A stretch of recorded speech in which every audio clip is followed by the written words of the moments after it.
Chemistries. तो बेटा अभी तक हमने क्या किया, क्लास 6 फर्स्ट से लेके आपके फर्स्ट चैप्टर से लेके 5th चैप्टर की एक्सरसाइज विद एक्सप्लेनेशन कंप्लीट कर लिया है। अब हम क्या कर रहे हैं, हम पढ़ रहे हैं आपका chapter number 6, that is changes around us. Changes around us means हमारे चारों ओर होने वाले जो परिवर्तन। तो हमारे चारों ओर होने वाले परिवर्तन डे टू डे लाइफ में बहुत सारे चेंजेस होते रहते हैं, आप देखते हो ना। कैसे, जैसे आप अगर सपोज पूजा करते हो, दीपक जलाते हो, ठीक है, तो दीपक जलाते हो जिस मैचस्टिक से जलाते हो, दीपक तो जल जाता है, लेकिन क्या वो मैचस्टिक आप दोबारा बना सकते हो? आप नहीं बना सकते हो, मतलब वो वापस से अपने पहले जैसे रूप में नहीं आ सकती है, ठीक है। तो इस चेंज को हम क्या बोलते हैं, इरिवर्सिबल चेंज, ठीक है। और अगर आप हम देखते हैं कि जैसे मान लीजिए सपोज आपने क्या किया, पानी गर्म किया, पानी उबलने लगा, उसके ऊपर एक आपने ढक्कन को ढका, तो क्या हुआ, उसकी वेपर बनने लगी। जैसे भाप बनने लगी तो भाप को आपने क्या किया, वापस से ढक्कन से प्रॉपर ढक दिया और आपने गैस को बंद किया, तो क्या होगा, जो वो वेपर होगी वो किस में फिर से कन्वर्ट हो जाती है, अगेन वो वाटर ड्रॉपलेट्स में कन्वर्ट हो जाती है, चेंज हो जाती है। तो इसमें क्या था कि हमने पानी को वेपर में चेंज किया और वेपर को वापस से किस में चेंज कर दिया, पानी में चेंज कर दिया। तो ये कैसा था, reversible change. It means change कितने टाइप के होते हैं, एक होता है रिवर्सिबल चेंज और दूसरा होगा आपका इरिवर्सिबल चेंज होता है, ठीक है। एक होता है परिवर्तनीय, एक होता है अपरिवर्तनीय, ठीक है। तो ये दोनों क्या होते हैं, चेंज होते हैं। अगर हम बात करें रिवर्सिबल चेंज की, तो हमने देखा है ना कि अगर हम वाटर की बात करें और वाटर से आइस बनाने की बात करें, तो वाटर से आइस भी बन सकती है, आइस से वाटर भी बन सकता है, पानी को आप बर्फ भी बना सकते हो और बर्फ को हम पानी भी बना सकते हैं। तो ये क्या कहलाता है, reversible change. Means it moves in both of the direction. ये कैसे चलता है, तो इसको क्या बोलते हैं, रिवर्सिबल चेंज कैसे होते हैं, it moves in both of the direction, दोनों डायरेक्शन में चलते हैं, है ना। मतलब वाटर से आइस और आइस से वाटर भी बन सकता है। तो हम कैसे चेंजेस होते हैं, it moves in both of the direction, both direction. और रिवर्सिबल चेंज में अगर हम बात करें तो क्या पानी का नेचर चेंज हुआ, उसकी स्टेट चेंज हुई है, लेकिन वाटर तो वाटर ही है, ठीक है। तो यहाँ पर क्या होता है, the nature of the substance is not change, the nature of the substance is never changed। उसकी मूलभूत जो क्या होती है, गुणवत्ता रहती है, वो वैसी की वैसी रहती है, सारी बेसिक प्रॉपर्टीज वैसी की वैसी ही रहती हैं। और यहाँ पर कोई नया प्रोडक्ट आपको मिला क्या, कोई नई चीज मिली, नहीं मिली, ठीक है। तो no new product is form. और it is also known as the, इसी को हम क्या बोलते हैं, physical, known as physical changes, भौतिक परिवर्तन, इसे हम भौतिक परिवर्तन कहते हैं। अब अगर हम बात करें इरिवर्सिबल चेंजेस की, तो आपको पता है कि अगर हमारा मिल्क से क्या बन जाए, कर्ड, दूध से अगर दही बन जाए, तो क्या होता है, क्या वापस आप दही से दूध बना सकते हो? आप कहो नहीं मम्मी मुझे तो दही नहीं खाना, आप तो इसको दूध बना दो, तो हो जाएगा क्या? ऐसा नहीं हो सकता ना। तो ये कैसा है, it moves only in one direction, one direction, केवल यहाँ से यहाँ जा सकता है, वापस यहाँ से यहाँ नहीं आ सकता। तो it moves in one direction, in only one direction, उत्क्रमणीय नहीं है ना। अब अगर बात की जाए एक डायरेक्शन में चलता है, लेकिन हम देखेंगे तो दूध एक डिफरेंट प्रोडक्ट है, कर्ड एक डिफरेंट प्रोडक्ट है, तो इसका मतलब है हमें एक नया प्रोडक्ट मिलाना। तो वी फाइंड यहाँ न्यू प्रोडक्ट, हमें एक नया प्रोडक्ट मिल जाता है। और क्या हुआ, दूध का पूरा नेचर ही चेंज हो गया। कर्ड कैसा होता है, खट्टा होता है ना। तो इसका पूरा नेचर कैसा हो गया, चेंज हो गया, क्योंकि कर्ड से तो हम खीर भी नहीं बना सकते, दूध से बना सकते हैं, ठीक है। तो इसका मतलब है the nature of the substance, जो भी सब्सटेंस होता है वो अपनी प्रॉपर्टीज लूज कर देता है ना, खो देता है उन्हें। The nature of the substance has been changed, बदल जाती है पूरी तरीके से, उसका नेचर चेंज हो जाता है। और ये जो प्रोसेस होती है इरिवर्सिबल चेंज होता है, इसे ही हम क्या बोलते हैं, केमिकल रिएक्शन और chemical changes. So also known as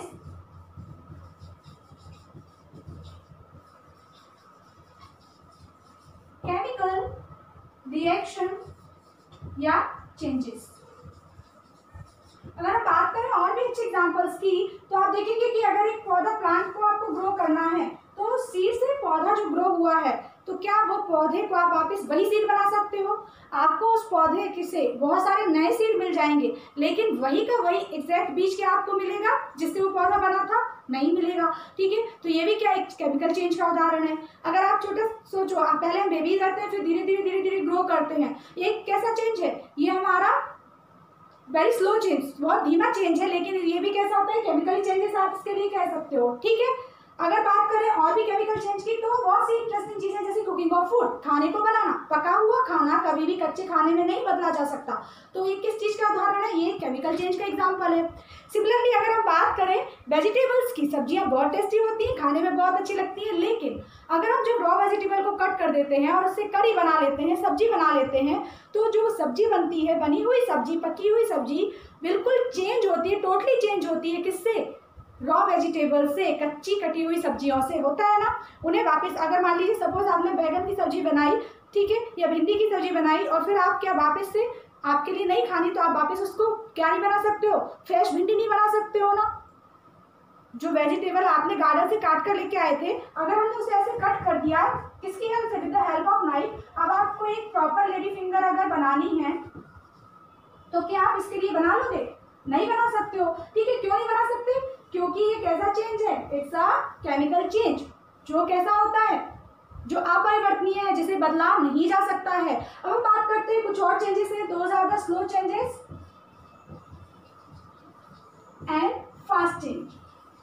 बहुत से चेंजेस जो आप देखते होंगे बहुत धीमे धीमे होते हैं, बहुत से चेंज ऐसे होते हैं जो बहुत फास्ट है, बहुत रैपिडली हो जाते हैं। ठीक है, चलिए अब हम देखते हैं slow change and fast change. 2 दिन या 1 हफ्ते में आपको मिल जाएगा रिजल्ट? नहीं मिलता हमारे लिए। तो ये किसका एग्जांपल है? स्लो चेंज का। किसका एग्जांपल है? Slow change. Growing of plant, एक स्लो चेंज है। ठीक है, रस्टिंग की बात करें, रस्टिंग मतलब समझ रहे हैं? जंग लगना। रस्टिंग भी कैसा है? एक स्लो चेंज है। क्या होता है? जो लोहा रहता है, लोहा ऐसे तो बहुत हार्ड मेटल है, ये it is very important question. Rusting क्या होता है? What do you understand by rusting? मतलब जंग लगने से आप क्या समझते हो? तो लोहा क्या कैसा है? It is very hard metal, वैसे बहुत हार्ड होता है, लेकिन क्या होता है? When it come in the contact of oxygen, तो ऑक्सीजन के साथ ही मिक्सअप हो जाता है और अपना ऑक्साइड फॉर्म करता है। It comes in the contact of oxygen and makes the oxide of iron oxide, makes the iron oxide. क्या बना लेता है? अपना आयरन का ऑक्साइड बना लेता है। ठीक है, और ये आयरन ऑक्साइड होता है, ये क्या करता है? एक लेयर तैयार कर देता है लोहे के ऊपर हल्की सी। ये कैसे रहती है? ब्रिस्टल रहती है, बहुत ज्यादा भंगुर रहती है, उसको तोड़ सकती है, और धीरे धीरे ये क्या करता है? इस पूरे लोहे को खत्म करने की भी क्षमता अपने आप में रखता है। And this process is known as rusting. और रस्टिंग कैसी है? It is very slow process, बहुत ज्यादा स्लो प्रोसेस है। क्लियर है आपको? अब अगर हमें रस्टिंग को रोकना है तो हम क्या कर सकते हैं? रस्टिंग को रोकने के लिए पहला ऑप्शन ये होता है कि हम उस पर पेंट कर दें। जैसे कहते हैं ना, आपके यहाँ जैसे खिड़कियां लगती हैं तो खिड़कियों का जो जाल आता है उसके ऊपर जल्दी से आप क्या करते हो? पेंट कर देते हो। क्यों? क्योंकि दीपावली के पहले भी पूरी रेलिंग या आपकी जो खिड़कियां होती हैं, ये सब या लोहे के बने हुए मटेरियल को मोस्टली हम पेंट करना पसंद करते हैं, ताकि क्या ना हो, जब ये बारिश के कांटेक्ट में आए या नॉर्मल वेदर में ऑक्सीजन रहती है, उस ऑक्सीजन और मॉइस्चर दोनों के कांटेक्ट में आने पर ये क्या कर देती है? ऑक्साइड बनाना शुरू कर देती है। ऐसा ना हो इसे रोकने के लिए उन दोनों के बीच में ऑक्सीजन, ये एयर होती है, एयर और जो आपका आयरन होता है उसके बीच में ये एक बफर की तरह काम करती है और एक प्रोटेक्टिव लेयर बना देता है। ठीक है, तो आप एक तो पेंट कर सकते हो, दूसरा आप क्या कर सकते हो? डेवेनाइजिंग की प्रोसेस होती है, वो प्रोसेस कर सकते हो। उसमें क्या किया जाता है? लोहे की शीट को डिप किया जाता है, किसमें? उसके ऊपर जिंक या क्रोमियम की कवरिंग कर दी जाती है। ठीक है, तो ये प्रोसेस भी आप कर सकते हो। तो these 2 processes are useful to prevent the rusting. समझ में आ रहा है? तो रस्टिंग भी कैसी है? बहुत स्लो प्रोसेस है। ग्रोइंग ऑफ ह्यूमन बीइंग या ग्रोइंग ऑफ लिविंग बीइंग भी आप क्या कह सकते हो? एक स्लो प्रोसेस की तरह काम कर सकती है। अब हम बात करें किसकी? फास्ट प्रोसेस की। अगर आप फास्ट प्रोसेस की बात करें तो आप देखेंगे बर्निंग ऑफ मैचस्टिक्स। किसका? मैचस्टिक्स का जलना। आप जो लेते हो, एक मैचस्टिक लोगे, माचिस को जैसे इसको जलाओगे फटाफट जल के और खत्म हो जाती है, होती है ना? तो बर्निंग ऑफ मैचस्टिक या बर्निंग ऑफ पेपर, ठीक है, ये क्या होता है? इट्स वेरी फास्ट प्रोसेस, बहुत ज्यादा तेज होती है। या मेल्टिंग ऑफ आइस, बर्फ का पिघलना। जैसे ही आप आइस को आइस ट्रे में से बाहर निकालते हो या आइस ट्रे को भी इवन रखते हो, हमने जैसे ही क्या फ्रीजर में से निकाल के आइस ट्रे को रखा, आप देखोगे विद इन फ्यू सेकेंड्स वो मेल्ट होना शुरू हो जाती है और आपको फिर क्या करना पड़ता है, उसके लिए हमें ज़्यादा कुछ प्रेशराइज भी नहीं करना पड़ता। आराम से कुछ सेकंड्स के बाद या 30-40 सेकंड्स के बाद आप उसे पलट दोगे तो क्या हो जाएगा, आपकी बर्फ आपको निकल जाएगी या मिल जाएगी। तो ये कैसा है, मेल्टिंग ऑफ आइस, बर्फ का पिघलना भी कैसा है, it is also a fast process. ये भी कैसी प्रोसेस है, एक बहुत ज़्यादा फास्ट प्रोसेस है। अब इसके साथ ही हम देखते हैं कि कुछ रिएक्शंस ऐसी होती हैं जिन रिएक्शन में क्या होता है, जैसे ठंड के दिनों में आप क्या करते हो, कई जगह आप देखते हो लोग ग्रुप्स में बैठना पसंद करते हैं, शाम हो जाती है ठंडी हवा चलने लगती है तो लोग चौराहों पर भी या कई लोग अपने घरों में भी क्या करते हैं, जो लकड़ियाँ होती हैं उन्हें जलाकर बैठ जाते हैं। तो ऐसा क्यों, क्योंकि उन्हें ठंड लगती है और उन्हें चाहिए हीट। अब हीट किससे मिलती है, जब लकड़ियाँ जलती हैं तो वो क्या करती हैं, हीट इमिट करती हैं, ऊष्मा को निकालती हैं। तो ये क्या कहलाती है, इनको बोलते हैं एक्सोथर्मिक प्रोसेस। हम देखते हैं केमिकल चेंज। केमिकल चेंज होता है a change in which new substance is formed and it cannot be reversed is called chemical change। हम पहले भी पढ़ चुके हैं, एक ऐसा परिवर्तन जिसमें क्या होता है, एक नया सब्सटेंस बनता है, ठीक है, और इसे हम वापस से रिवर्स नहीं कर सकते, फिर से पहले वाला मैटर या पदार्थ नहीं बना सकते, ठीक है। ये क्या कहलाता है, हमारा केमिकल चेंज कहलाता है। It is also known as the chemical reaction, हम इसे केमिकल रिएक्शन भी कहते हैं। देखो, the starting substance in a chemical reaction is called reactant. जो जैसे हाइड्रोजन है एंड ऑक्सीजन है, ये दोनों आपस में रिएक्ट होके क्या बना देते हैं, H2O, दैट इज वाटर, पानी बना देते हैं। तो ये केमिकल इक्वेशन हो गई आपकी, ठीक है, या केमिकल रिएक्शन हो गई। इस केमिकल रिएक्शन में हाइड्रोजन और oxygen they are starting substance, they are taking part, ठीक है, ये स्टार्टिंग सब्सटेंस है, इन्हें हम क्या बोलेंगे, रिएक्टेंट। इन्हें हम क्या कहेंगे, रिएक्टेंट कहेंगे। और बनता क्या है, a new substance is form, एक नया सब्सटेंस। देखो हाइड्रोजन खुद जलती है, ठीक है, ऑक्सीजन जलने में सहायक होती है, बिना ऑक्सीजन के कंबशन नहीं होता है ना। कंबशन क्या है, it is the process, it is a process in which a matter is burning out, ठीक है, किसी भी चीज को जलाने की जो प्रोसेस होती है वो क्या कहलाती है, कंबशन कहलाती है। और इस कंबशन में सबसे ज्यादा जो नेसेसरी गैस होती है दैट इज ऑक्सीजन। हवा के बिना कोई भी चीज क्या होती है, जल नहीं सकती, ऑक्सीजन की प्रेजेंस जरूरी हो जाती है। तो एक ऐसी गैस जो खुद जलने में सहायक होती है और एक ऐसी गैस, हाइड्रोजन ब्लू फ्लेम के साथ जलती है, ठीक है, तो एक ऐसी गैस जो खुद जलती है, जब ये दोनों आपस में रिएक्ट करती हैं तो अपन अपने खुद के नेचर के अपोजिट एक सब्सटेंस तैयार करती हैं। कैसे, ये बनाती है पानी। पानी ना तो जलता है और ना जलने में हेल्पफुल होता है, इवन ये यूज किया जाता है टू प्रिवेंट द फायर, आपको बुझाने का काम करता है ना। तो एक टोटली नया सब्सटेंस बन गया ना यहाँ पर, ठीक है। तो ये याद रखो कि अगर एक केमिकल इक्वेशन को लिखा जाता है तो इक्वेशन में लेफ्ट साइड लिखे जाते हैं आपके रिएक्टेंट, जो क्या करते हैं, भाग लेते हैं किसी भी रिएक्शन में। राइट साइड लिखा जाता है प्रोडक्ट, जो बनता है। तो यहाँ पर पानी हो गया एक प्रोडक्ट और ये दोनों क्या हो गए, आपके रिएक्टेंट हो गए। I hope it is clear to you, समझ में आ गया। अब अगर हम एग्जांपल देखें केमिकल चेंजेस के, तो एक तो आप यही एग्जांपल लिख सकते हो, एक आप लिख सकते हो, ठीक है, कुकिंग ऑफ फूड। दूसरा आप क्या कर सकते हो, रस्टिंग, अभी जस्ट पढ़ा हमने। उसके बाद आप अपनी डेली लाइफ में बहुत सारे चेंजेस ऐसे देखोगे जिनके एग्जांपल आप अपने अकॉर्डिंग दे सकते हो। इट इज नॉट नेसेसरी कि जो एग्जांपल आपको समझाया जाए आप वही दें। अगर आपकी बात समझ में आ गई है तो आप कितने भी चाहो नए एग्जांपल फ्रेम कर सकते हो। और डेफिनेशन लिखना it's also up to you, आप अपने शब्दों में लिखेंगे दैट इज बेटर। अब हम देख लेते हैं फिजिकल चेंज। तो फिजिकल चेंज क्या होता है, फिजिकल चेंज की बात करें तो physical change is such type of change in which no new substance is form, एक ऐसा चेंज जिसमें कोई भी नया सब्सटेंस नहीं बनता है, एंड विच इज रिवर्सेबल, जो कैसा होता है, रिवर्सेबल होता है, जिसको वापस से हम पहले वाले स्टेट में ला सकते हैं, कॉल्ड द फिजिकल चेंज, ठीक है। अब फिजिकल चेंज के एग्जांपल कैसे होते हैं, कैसे चेक करेंगे, तो change in the state of matter, किसी भी मैटर की स्टेट में चेंज होना, मतलब सॉलिड, लिक्विड और गैसियस स्टेट से अगर कोई मैटर इंटरचेंज हो रहा है आपस में ही, तो क्या होगा, वो एक फिजिकल चेंज कंसीडर किया जाएगा। जैसे मेल्टिंग ऑफ अ सॉलिड, अगर एक सॉलिड को मेल्ट किया जाए, बर्फ पानी बन जाती है पिघल के, तो फिजिकल चेंज होगा। फ्रीजिंग ऑफ लिक्विड, लिक्विड का फ्रीज करना, ठीक है। जैसे अगर आपका आम रस है तो आम रस के भी आपने आइस क्यूब बना दिए, तो क्या आम रस में कोई चेंज हुआ, आपका मैंगो जूस में कोई चेंज हुआ, नहीं। तो ये कैसा हो गया, ये भी एक फिजिकल चेंज हो गया, आपने सिर्फ उसकी स्टेट चेंज कर दी। सिमिलरली आप आइस और वाटर के लिए ले सकते हो, वेपराइजेशन ऑफ अ लिक्विड, किसी भी लिक्विड का भाप बन जाना, ठीक है। अगर पानी को भाप बना दिया जाए तो क्या पानी का नेचर चेंज होगा, नहीं होगा, सिर्फ स्टेट चेंज हो रही है। ठीक है। कंडेंसेशन ऑफ वेपर, अगर हम उस वेपर से वापस से पानी बनाए, भाप से वापस से क्या बनाए, पानी बनाए, ये तो होता है हमारे एनवायरनमेंट में, है ना। जितने भी नदियां तालाब होते हैं तो रेगुलर इनका क्या होता है, वेपराइजेशन होता रहता है इनका पानी, सनलाइट की वजह से या टेम्परेचर हाई होने की वजह से। उसके बाद क्या होता है, जैसे ही टेम्परेचर डाउन होता है कंडेंसेशन की प्रोसेस होती है और बारिश हो जाती है। द ग्लोइंग ऑफ बल्ब और हीटर, जब आप बल्ब को चालू करते हो तो बल्ब क्या होता है, ग्लो करता है, शाइन करता है। क्या उसकी स्टेट में कोई चेंज होती है, क्या उसके नेचर में कोई चेंज होता है, नहीं होता है। अगर हम हीटर जलाते हैं तो हीटर की जो कॉइल होती है वो कैसी रहती है, बहुत ज़्यादा लाल कलर की आपको दिखती है ना। तो क्या उसमें कोई चेंज होता है, हीटर में भी कोई चेंज नहीं होता। आप स्विच ऑफ कर दो कि थोड़ी देर बाद वो ठंडा हो जाता है और वापस से एक नॉर्मल हो जाता है ना।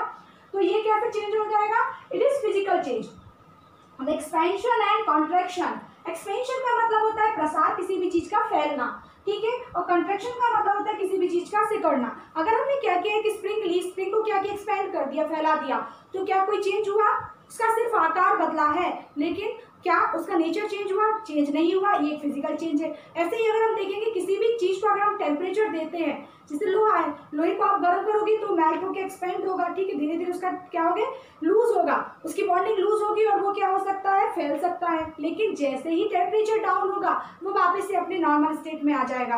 तो ये क्या है, एक फिजिकल चेंज है, किसी भी चीज का एक्सपेंड होना। ऐसे ही कॉन्ट्रैक्शन, जब ठंड आती है, ठंडों के दिनों में कोई भी मेटल रहता है तो मेटल में क्या होता है, कॉन्ट्रैक्शन भी रहता है। जैसे ही उनकी बॉन्डिंग और स्ट्रांग होती जाएगी वो थोड़ा सा श्रिंक होगा, लेकिन नॉर्मल टेम्परेचर जैसे ही आएगा वो वापस से अपने नॉर्मल साइज और शेप में आ जाता है, ठीक है।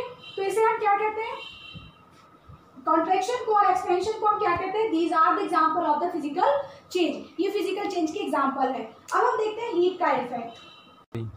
अगर हम हीट के निकलने पर या उसके एब्जॉर्ब होने के बेसिस पर रिएक्शंस को देखें तो आप देखेंगे कि कुछ रिएक्शंस ऐसी होती हैं जो क्या करती हैं, हीट एब्जॉर्ब करती हैं। हीट को क्या करती हैं, हीट एब्जॉर्ब करती हैं।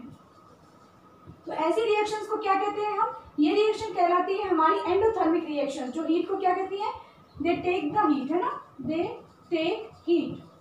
वो खुद को होने के लिए, पूरा करने के लिए आसपास के वातावरण से क्या करती है, हीट को एब्जॉर्ब कर लेती हैं, ले लेती हैं। तो ये कहलाती है आपके एंडोथर्मिक रिएक्शन या एंडोथर्मिक चेंजेस। जैसे अगर आप क्या करोगे, जैसे हमें क्या होता है, चक्कर आने लगते हैं, अंदर कहते हैं ना बहुत सारी गर्मी लग रही है, बेचैनी हो रही है, तो हम ग्लूकोज खा लेते हैं जल्दी से। और जैसे ही ग्लूकोज आप अपनी जीभ पर रखते हो तो वो क्या करता है, ग्लूकोज को मेल्ट होना है, तभी तो वो आपके क्या होगा, स्लाइवा में मिक्स होगा और आपकी बॉडी में जाएगा। तो वो क्या करता है कि हमारी बॉडी से क्या, जीभ से क्या करता है, हीट लेता है। और जैसे ही वो हीट लेता है तो आपने देखा होगा ग्लूकोज खाने के बाद कितना ठंडा सा लगता है ना, मुंह में जैसे ही रखते हो बहुत ठंडा ठंडा फील होता है। क्यों, क्योंकि रैपिडली क्या करता है, हमारी जीभ से या हमारी टंग से क्या करता है, हीट को एब्जॉर्ब कर लेता है और इसी की वजह से क्या हो जाता है, जल्दी से वो मेल्ट हो जाता है और फुल की बॉडी में जाके हमें एनर्जी देता है, ठीक है। तो ये हो जाती है आपकी एंडोथर्मिक चेंज की डेफिनेशन आपको समझ में आई। इसका एग्जाम्पल है ग्लूकोज का खाना।